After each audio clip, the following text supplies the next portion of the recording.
Day 4, preparing to fly, preparing to fly. I'm back in the workroom. I've got my supplies. Not as many to gather today, right? They're all together. I hope that you left your string attached. If you didn't, make sure you grab the extra string and grab your Bible and follow me, heading to prepare to build our kite.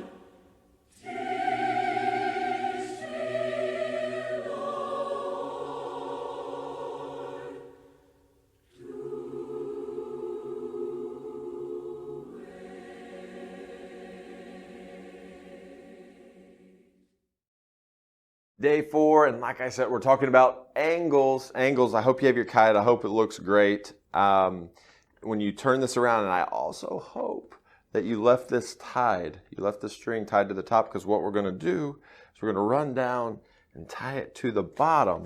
Tie it to the bottom. I put some tape over to secure the knot I put here also, so maybe it won't slide, because this is apparently what they call a bridle.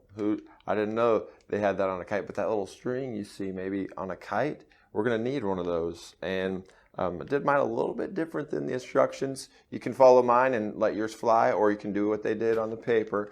Just kidding, but we can look at this, and it's really important to keep this tied. And then also, as you tie it, don't cut it. Leave this for tomorrow. We're going to need that tomorrow. So it's really important, because what's going to happen here is we're going to tie our string that we're going to let it fly with to this bridle. So we're not going to want to tie it up here. We're not going to want to tie it down here.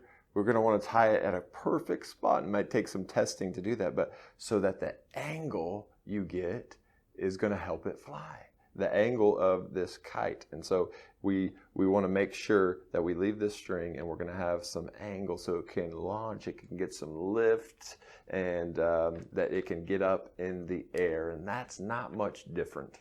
It's not much different than what happens with each of us, right? Our angle, have you ever seen somebody that's just always down, just always looking around themselves, maybe looking into themselves, nothing's going right with me, and then maybe you see somebody else, they're always looking up.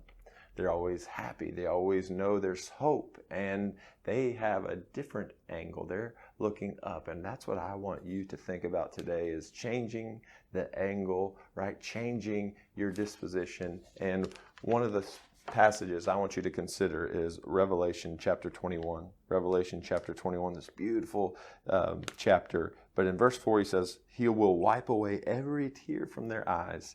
Death shall be no more, neither shall there be mourning. There's no crying, no pain, for the former things have passed away." It's going to be this beautiful place. And of course he's talking about heaven. Heaven. Will you take a moment and just think about heaven? Think about that beautiful promise that we have, and the stuff that's all around us doesn't really matter. We have the foundation of our cross. We're letting our light shine, and let's lift our eyes to heaven. Let's think about that hope, and oh, how that can change. That can change the way that we walk in the world, and that we are able to be servants. We're able to be a gift, and we're able to be a light to others. So don't forget, tie this, make sure we can get it where we can have an angle. We'll think about a little bit more about that tomorrow, and we'll finally finish our kite and be ready to fly. And you're probably thinking, man, I just want to go fly the kite. Let's wait upon the Lord. Let's consider that lesson we started with in the beginning, that, man, we just have to have some patience. Sometimes things aren't going to always go our way. Trust that God is working, and especially as we lift our eyes to heaven, there will be a beautiful way He works in our lives. I'm excited that you're still on this journey with us. I can't wait to see your kites. I'll talk to you soon.